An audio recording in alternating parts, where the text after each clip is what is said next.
এই মুহূর্তে ভিডিও বানানোর কিন্তু আমার কোনো প্ল্যান ছিল না, কিন্তু বানাতে হলো খুব একটা খারাপ খবর নিয়ে।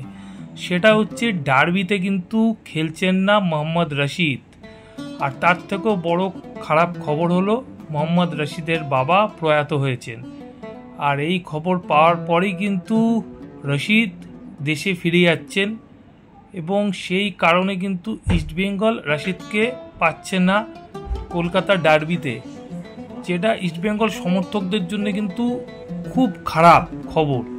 এর সাথে সাথে একসাথে জোড়া খারাপ খবর ইস্টবেঙ্গল এবং ইস্টবেঙ্গল সমর্থকদের জন্য, যে ডার্বিতে মোহাম্মদ রশিদ নেই এবং রশিদের বাবা প্রয়াত হয়েছেন। এটা সত্যি খুবই বাজে একটা খবর। ইস্টবেঙ্গল দল যখন নাকি ছন্দে ফিরেছে আর মোহাম্মদ রশিদ যখন মাঝমাঠটাকে নিয়ন্ত্রণ করছে, ঠিক সেই সময় কিন্তু এই অঘটনটি ঘটে গেল।